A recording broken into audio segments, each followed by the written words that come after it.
All right. Hopefully you guys aren't bored yet. We're going to bore you now.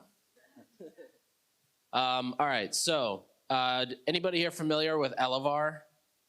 Yeah? Okay, cool. Elevar is one of the few direct-to-consumer SaaS tools that I think everybody should use. And it's also, I think, the only SaaS tool in this bubble that has companies like Skims as a client. So that's also cool. Very grateful for that. Yeah. All right. So Brad is the founder of Elevar and is basically a data nerd. So we're going to ask him a bunch of questions around data, e-commerce data, et cetera. Does that sound good? And my cousin Bard came up with that title. Who knows Bard? Oh, Only Google two? Bard. Do you know Bard? Bard? Bard? B-A-R-D? It's Google's ChatGPT. Oh, Bard. Bard. Yeah. I'm not that creative with a name. Fair. All right. So first question. iOS 17 is coming out. Tim Cook took everybody's business and turned it upside down. What do we have to worry about again? So usually when the terms iOS come up when I'm in the room, I'm usually dodging water bottles, people wondering like, why the F are you messing with us? Why are you screwing with us? So iOS 17, just a show of hands, who has like a general understanding of iOS 17? Okay, a few. All right, I'll just do a reset. So this is not going to be a scare tactic at all. So iOS 17 was just released in September. And there still is some scare tactics out there that it's going to ruin marketing and you can't track anything. That's not the case as of now. But the biggest thing in iOS 17 that does impact marketers is what's called link tracking protection. And in short, what that means is the way that a lot of services like you all use, so think Klaviyo or any personalization tool, when you click a link and you go to the site, that has a query parameter. So like question mark XYZ123. And typically that is used to try to connect that user that came to the site to their activity on site. So this is how a lot of email and SMS platforms or others will do quote unquote cross-device tracking is they're essentially appending links to an inbound URL and then they can personalize and do a bunch of stuff on site. So with link tracking prevention in iOS 17, there is a list of query parameters that Apple has said, you know what? We're going to strip those query parameters before the user gets to the site. The list today is pretty short. It's like Facebook click IDs, Google click IDs, or double click IDs. Klaviyo is not on there, others aren't on there, but we expect this to increase. So the next question typically is, okay, does that mean all traffic, all browsers? That is also a no. So as of today, it is private browsing. So think Safari, you open up incognito, it's going to be in Safari or WebKit-driven browsers, which is primarily Safari, Firefox. But it's also Apple Mail and SMS. So think Apple Mail, which has 50+% of the market. If you're clicking a link from Apple Mail and it has query parameters that are part of this list that Apple's going to strip, some of that personalization features will be lost. I know this is getting a little bit in the weeds, so I'm very nerdy. I can get really deep really quick, but things that won't be impacted, UTM parameters, that was a big question we were getting from a lot of our customers. Like, hey, is Google Analytics still going to report on our campaign performance? Yes. Again, most tools that most Shopify brands are using today, they're going to function as normal, but keep an eye out for that. But that's, when you hear iOS 17, there's a ton of features in that, but generally speaking, it's this link tracking prevention. So the UTM parameters stay, even if it's Yes. Apple Mail or iMessage? Yes. And it's just the click IDs from Facebook and Google? Yeah. So usually the next question that we get of, okay, well, what do we do about that? Facebook click IDs are important because that helps connect a user's click from a Facebook app, so Meta or Instagram, to activity on site to try to attribute their activity, whether it's an add to cart or a purchase, to an ad campaign. I don't necessarily trust, I'm not saying Meta's documentation is 100% correct, but they have a list of user match parameters. So I'm sure another raise of hands, who looks at their match quality scores in Facebook and is freaked out saying, it's not high enough, how can I get it to 10 out of 10? All right, I know Eric, yeah. Okay, so a few folks. That is not just based on click IDs. So there are a host of parameters In Facebook's docs, email is number 1, phone number is number 2, name and address information are 3 to 5, and then click ID is number 6, which is the FBC, which gets stripped. Who knows, they may use it more than they say they will, but with that, let's say that no traffic could use Facebook click ID, so Facebook never got the click ID back. Facebook would still try to match based on email, phone number that you're sending with your events. So think your page view, view content, add to cart. So to come full circle around that question of, hey, what do we do with missing Facebook click IDs? The answer that we have now, and this is our focus at Elevar, is sending more events with email, phone number, etc. So that is recognizing a user past cookie expirations and everything else that's going on in the browser, is sending Facebook as much data that you can about that user. So Facebook can actually connect that activity on site back to your campaigns. But doesn't Facebook, when you like set up your ad account, you have to prioritize events, right? That like Facebook receives. Does Elevar help trump that? They used to, so that was AEM, but they removed that, so that's gone. But yeah, Elevar trumps everything. Yeah. And before, Elevar was well known for basically taking the undefined traffic away from GA and being able to match almost 100% of it, or 100% in a lot of cases too. Is that still the case with all of these updates to iOS 17? Yeah, I mean, at the end of the day, the customers, like some of you here, Eric, Nargiza, others, they come to Elevar, they want 2 jobs done. One, they want every channel connected, whether it's Facebook, GA, et cetera, to get 100% of their events or conversions. So conversion isn't just a purchase, it's also add to carts, product views. Number 2, every event has the maximum amounts of session, customer, attribution, or order product data. That way, we're kind of like a relay system. I know, it wasn't quite a mic drop yet, but close. But get all that data to the platforms and let the platforms do their thing, let them report, let them do all their machine learning, and we kind of get out of the way. So with iOS and all these updates that continue to come out, we try to, as a company philosophy, we try to stay out of what's the next hack that we can get around? Like, what's the next hack and we can exploit that? Because that just doesn't work. If you look at iOS 16.5 that came out, you may have gotten updates from different MarTech vendors in the last couple of years, like, hey, WebKit rolled out this new update that impacts tracking. We're going to do this thing, and you have to add this DNS record, and we're going to do CNAME cloaking, and blah, blah, blah. And then the browsers come back and say, oh, sorry, we're going to patch that as well. So it's kind of like this whack-a-mole to just kind of accept where the browsers are going, where they really want to lock it down and just play within their rules to the best that you can, and you're likely to be in a better spot on not having to find new solutions or hacks every 6 months when WebKit or Safari rolls out another update. Got it. And then do you guys do the setup for all of this too? 70% self-serve sign up, and then 30% will have our team go through an onboard setup, migrate some tracking. Sweet. And then, so going into the new one-click checkout, which is, I think, now available for everybody.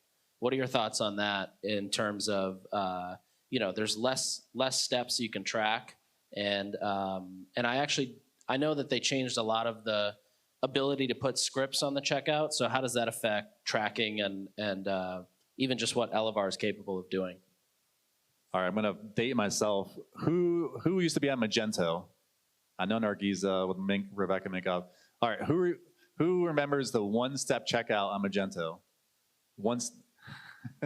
Only those that are raising their hand like, oh shit, Anyway, so back in the day, I remember A/B testing the Magento checkout, which is very similar to the old Shopify checkout, against the one-step checkout, which the UI is a little bit different, but it was always hey, if we go to one-step checkout, we think it's going to increase our checkout success rate.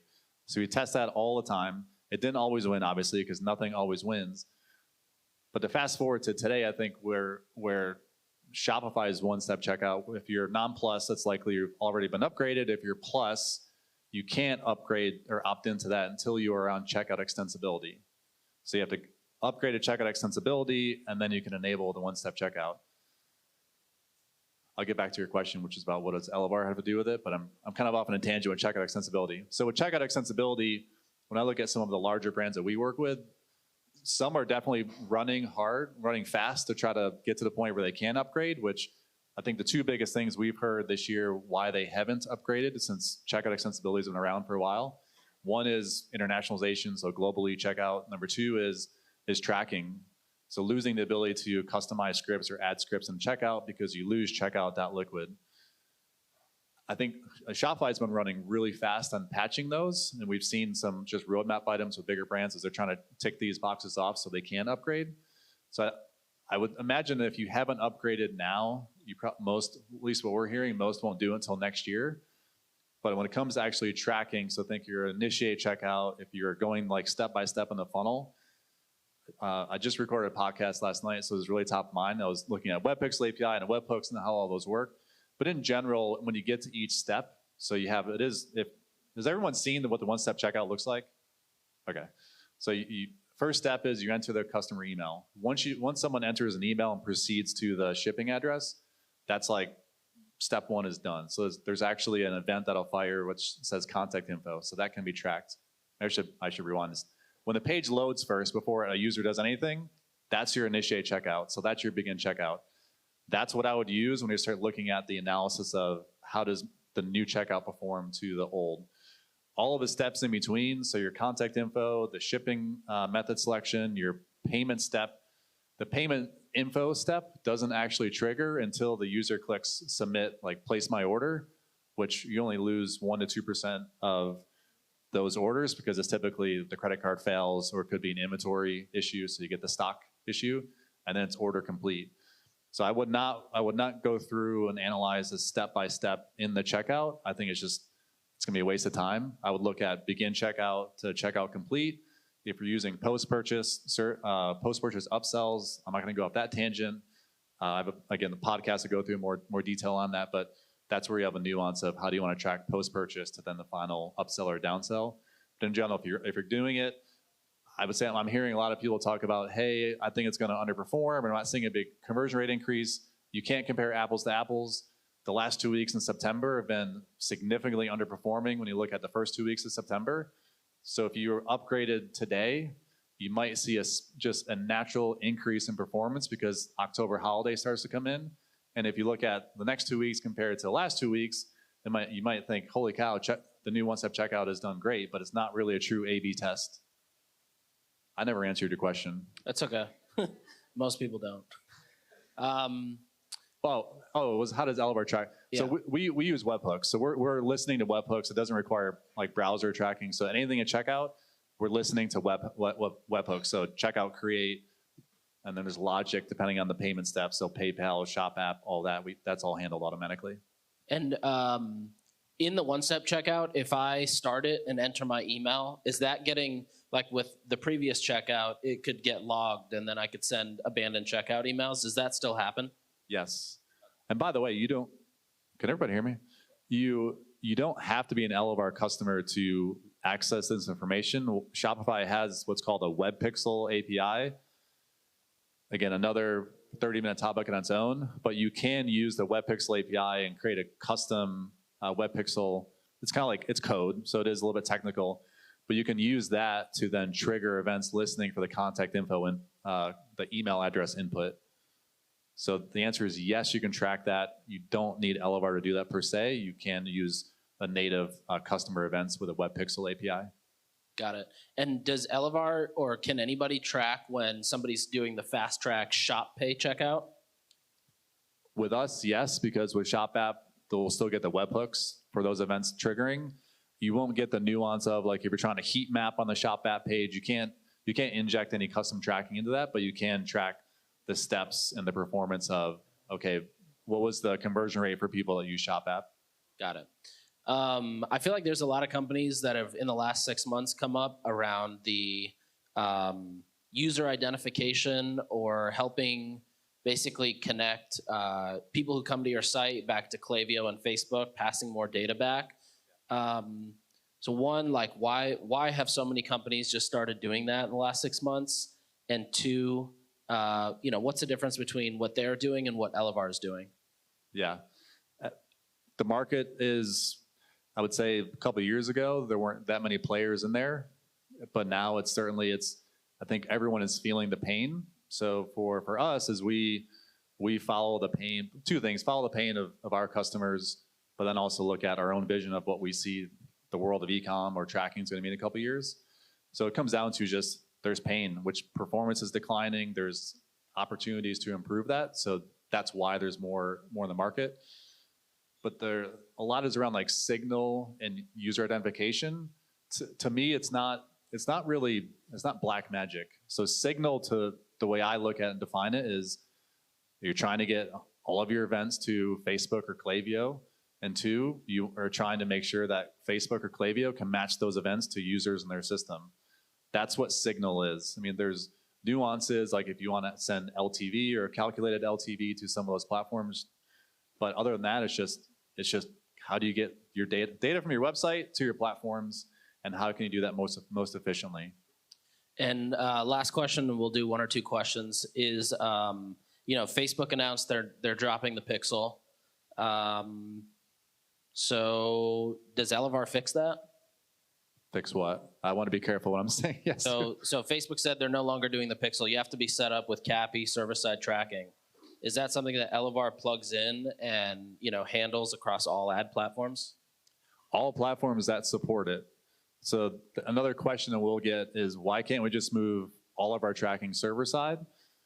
Most big platforms have formal APIs to accept events, quote unquote, server-side, but a lot don't. A lot just rely on their copy and paste JavaScript, because either they're trying to do their own fingerprinting, or they haven't invested in building on an API to accept that. So yeah, if it's a platform that has server-side API, we've already been evangelizing with them, trying to help them build it. Like Snapchat, we work closely with. There's a lot of others that we're working closer with that aren't as big as the big players. But what we're seeing with Google and Facebook, so Google has their new Google Tag, not to cause more confusion, but we're seeing them consolidate their tracking. So it's just one tracker for all of Google's products. So instead of having Google Ads tags and the GA4 tag and have a Google Tag Manager JavaScript, it's all one. And a large part of that is what they're doing is they're adding modeling to backfill data. So if you legally can't track it because of GDPR opt-outs, what Google's doing is making it easier just to, okay, let's use one tag, track everything, and then they can backfill the data through modeling. So they're going to use the 60% of the data they have, look at all the attributes and characteristics, that's a tough one, and try to model that other 40% to fill in the gaps. And Facebook, you're seeing the same thing with a lot of they're more like non-tracking, but the campaigns of just more automation, let the machines do their thing. Sweet. All right, we got time for two questions. Who's gonna take the first out of the two? All right, right here. Hi, Ishmael from Wildgrain, and my question for you about Shopify single checkout, a one-step checkout, is it not possible to just do a proper A/B test where it's enabled for the same store and half of the traffic doesn't get it, or when you flip the switch, it's just done? I'm not aware of a way to test it on your own store, but I can say, because we are fortunate or unfortunate, depending on the way you look at it, Shopify tests the hell out of their checkout. We know this because we see these new pages that show up in checkout or the thank you page that look, or at least the underlying data is very different. So they're not making this change without validating it. And they've been, again, I don't work for Shopify. That's just our hypothesis based on what we see and some bug reports we get from tracking. This checkout has been tested for a year, like a long time. And second question. Oh, can you hear me? Perfect. So I've heard about Elevar multiple times. It always comes up in conversations. I'm trying to understand better of like where it sits in the funnel. So like when I say funnel, I'm talking about the tech stack specifically, because then you have like the identification software on your website, like Black Crow AI, Wonderkin, so on and so forth. Would Elevar sit right underneath that to grab all the identified traffic, send a lot of the identified traffic from your Klaviyo, so your database, whatever it may be, and then send it to the advertising platforms? Or like where does it actually sit? one of my favorite questions, and I could talk for 30 minutes on this. Our job is to push data. So you install Elevar, you say, Elevar, I don't care if it's identified or not identified, send 100% of all of our customer data to every platform that you can. So we do have overlap with, so the common question we used to get with, do I need Elevar and Triple Whale or Northbeam or Rockerbox? We push data, they pull data. So they're gonna pull data, you're gonna go into their platforms and analyze, et cetera. When it comes to like the Black Crows, historically they were optimizing, so retargeting. So analyzing existing traffic and then creating custom audiences. By the way, I don't know if anyone from Black Crow is here, feel free to correct me, but create custom audiences based on their predictive models like, hey, this audience of traffic is gonna perform better than just your giant remarketing bucket. So really, when you look at Elevar, it's look at all of the different ways that you are tracking data today. So it could be Google Tag Manager, it could be the native Facebook channel app, it could be the native Google channel app. All of those bucketed together is what Elevar would either replace or complement depending on what you're using. When it comes to Klaviyo and Attentive and all of those, the pitch, like true value of that is Klaviyo and Attentive and some of these others, they rely on their on-site JavaScript to recognize a user, to power your abandoned cart emails. But their cookies are going to expire in 24 hours if that traffic is coming from Facebook or any other paid, which is going to be 60, 70% of your traffic. So what we're doing is we're recognizing that user. We don't care about Klaviyo's cookie. It doesn't matter to us. And we send those events server side. So when you look at your client side versus server side segments in Klaviyo, you should see 20, 30, 40% more identified users, which means you should be or you are sending 20, 30% more abandoned browser, abandoned cart emails from that.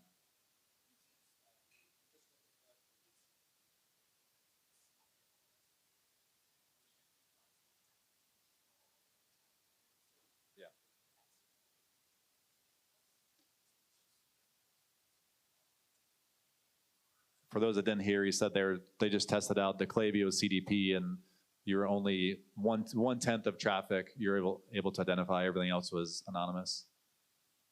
So we have an Elevar Summit 2 weeks. So October 10th, we're doing a session with Faye from Source Medium, where we've done a pub sub integration with a couple of customers, and he's going to go through like the actual true delta of looking at, okay, well, how much more traffic can we identify and what that means for reporting, analysis, dashboarding, et cetera.